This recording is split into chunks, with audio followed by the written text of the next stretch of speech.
it's Gina. Welcome back to the channel. So today we are sewing Sewcialites 3 and we're doing block number 5. So this is the little love block. So sweet. I can't wait to make it with you. So we've already sewn blocks 1, 2, 3, and 4. So here's block 1, block 2, block 3, and block 4. And those are in Wild Honey. So these are the ones that I previously made for the Fat Quarter Shop. So this is the Wild Honey block that we're getting ready to make. So the Sunday Brunch blocks that I'm making here on the channel. So this is the first one, and the second one, and the third, and then the fourth. So if you'll notice on this one, I kind of kept the colors similar in the center, so it kind of looked more like a square or a diamond, I guess. Whereas on this one, it is contrasting colors, so it looks more like a pinwheel. So that's something fun that you can take a look at. If you want to use contrasting colors, it's going to give you more pinwheel shape, and if you want to use similar colors, it's going to give you the more diamond shape. So as we start sewing this next block, I had a couple of questions about fabric colors, shades, low volumes, that sort of thing from some previous videos. And so I did on the last video mention what the two background fabrics that I'm using for the Sunday Brunch are. And I will also link that down below in the description box. And then the other thing that we're going to talk about is low volume. So I had a couple of people that were asking me, how do I decide where I put fabrics in what place? And so for the Wild Honey, it was relatively easy because when I did all these blocks for the Fat Quarter Shop, they told me where to put everything. I didn't get to choose anything for that. So when I did those for the Fat Quarter Shop, they sent me this, and I got to zoom in real close to see what fabrics were being used and then pull those from the collection. For the Sunday Brunch, I am not going to follow real rules for the Sunday Brunch because those are my fabrics that I'm to choose on my own. And we're also not putting it into one quilt because we're going to use those blocks to make pin cushions and a little bag. So it doesn't really matter as much for those because they don't really have to go with anything else. So I'm just kind of having fun with those. I do think that one of the things that you need to remember when you're choosing fabric is to have fun. There is absolutely no rule that says you have to use fabric from this collection. If there's a SKU in there that you don't really like, don't use it. Or if there's a SKU that you already have from your stash that you think blends well, use it. It doesn't really matter if you're sharing collections or, you know, changing or that kind of thing. I say that you should just get creative and use what fabrics make you smile, and that's that. So I don't get really too involved trying to figure out what goes best here and there. Also, one thing to consider when you are doing the full quilt, if you're going to do a scrappy background, which for starters is my very favorite thing to do of all quilting. I love to do my backgrounds where they are not one solid fabric. I love to mix and match and pull low volumes from what I have in my stash and what came in certain collections that I like and just mix and match all together. And sometimes when you're looking at one singular block, it might look a little bit funny with your backgrounds that are, you know, kind of all mixed up. But when you get it all together, you will have one cohesive look. Normally speaking, if you're mixing and matching your background colors, it'll look beautiful once they all get together. So don't spend too much time focusing on one specific block because when it gets into the entire quilt, it's going to look beautiful.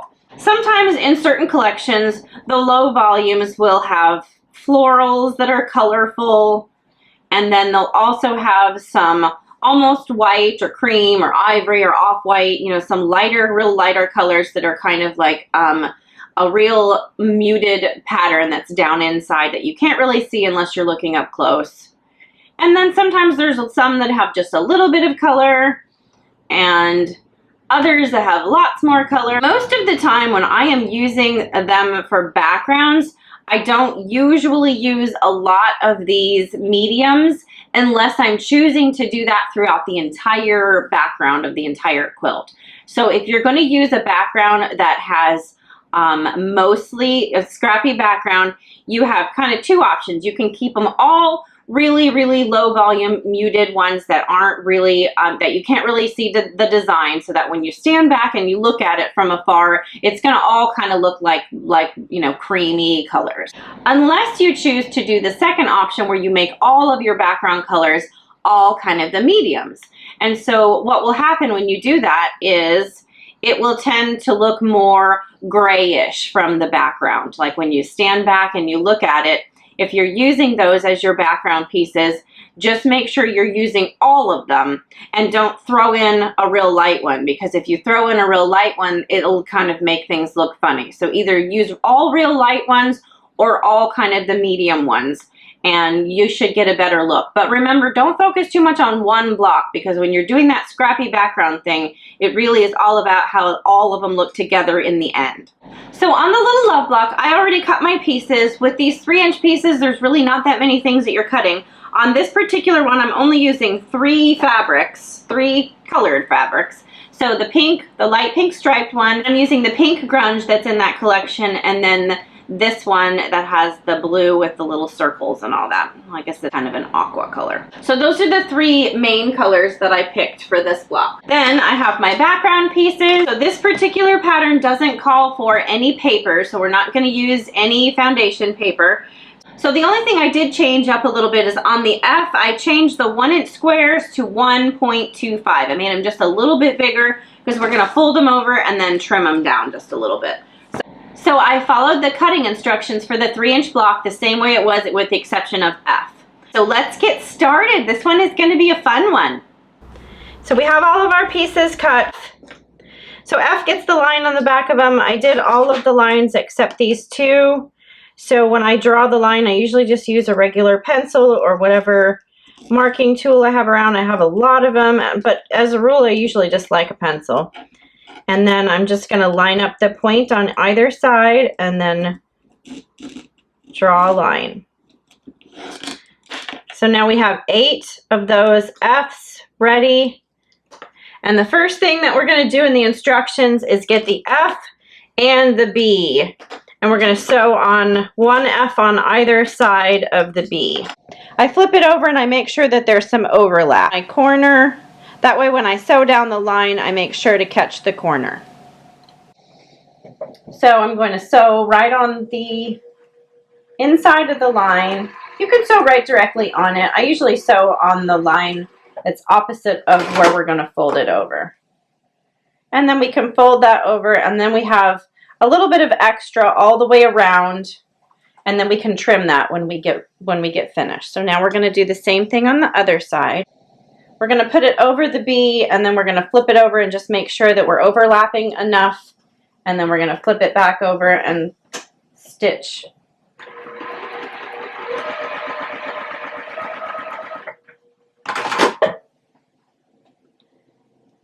So now we can take those. As I've said in the previous videos, I like to finger press them first, so I make sure that I've got it how I want it, and there's just a little bit of overlap, and then we can trim them. Okay, so we've got several more of these to do. We've got 4 pieces, so same thing, just flip and make sure you have enough overlapping.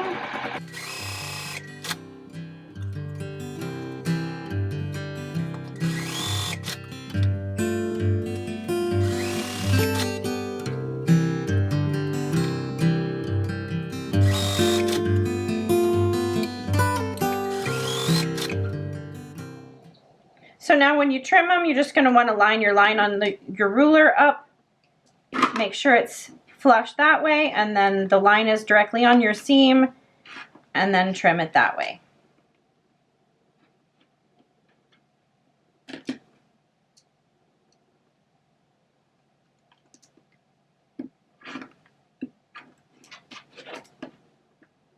And then once you do those, then you can line up your lines that way.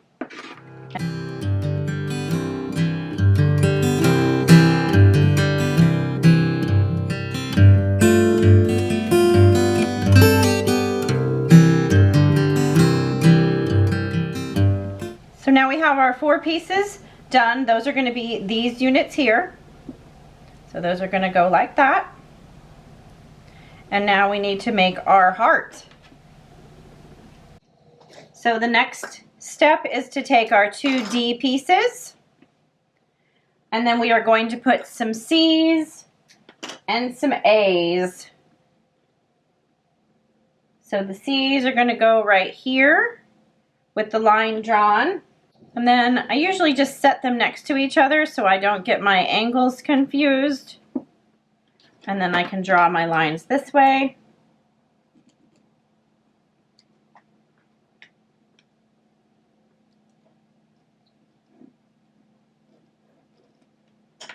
And now we're going to sew those two, fold it, and then we'll do the other corner.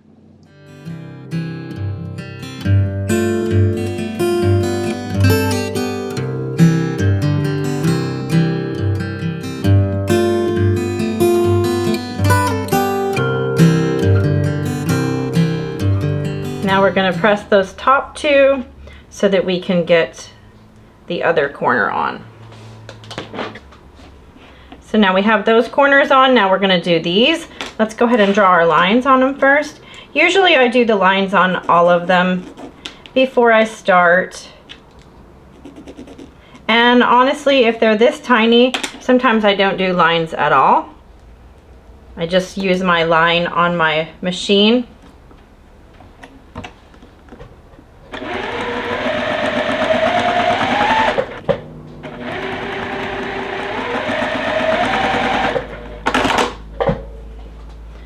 Now we're going to go trim and press those. So I have those underneath the clapper over there. So now what we're going to do is we've got our 4 corners. So we're going to sew, these 2 are going to go on the sides of our heart, and then these 2 are going to go on the bottom and the top of our heart. So we're going to sew this. We're going to sew them like that. So let's go ahead and put these pieces on.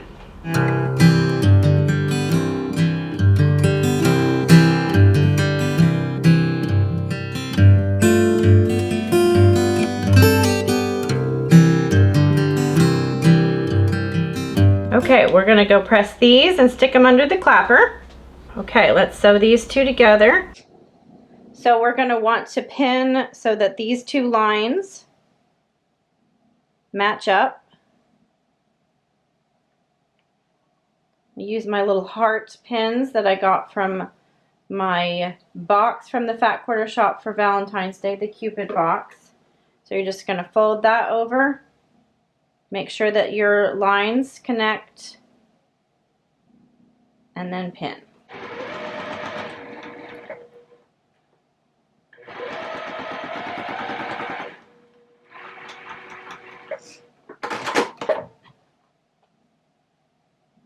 Oh, how cute is that? So now we have our pieces here. Let's make sure it is how we want it to be. And I'll turn it that way so y'all can see it that direction.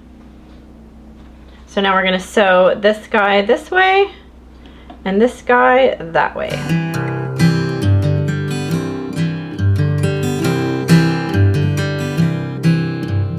We're going to want to pin this one here, and so we're just lining up those seams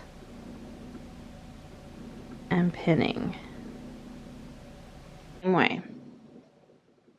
We're going to line it up like that, pin,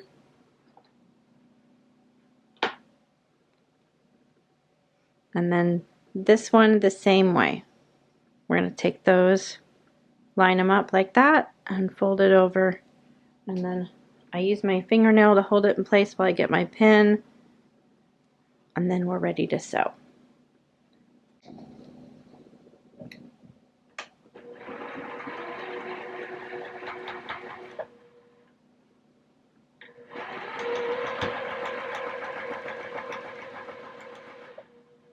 When I'm sewing, I do pay attention to where my seams are coming out at, where the seam meets the other seam, because if I cover that up, that's going to mess up my point. So I want to stay on the outside of where your seam and your other seam intersect. And I'll show you up close what I mean. So this seam right here and that seam, so the sideways seam and the up and down seam, they come together right there. So you want to make sure that when you're sewing that your seam line is on the inside going that way so that you don't cut off that point right there. So as I'm sewing, I pay attention to where my seams intersect.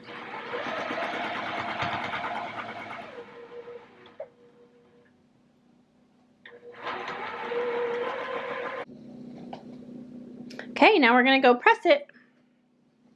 Oh, these colors are so sweet.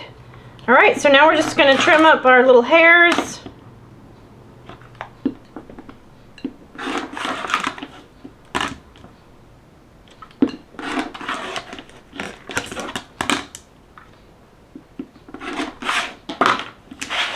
And we have two super sweet little heart blocks. Oh my gosh.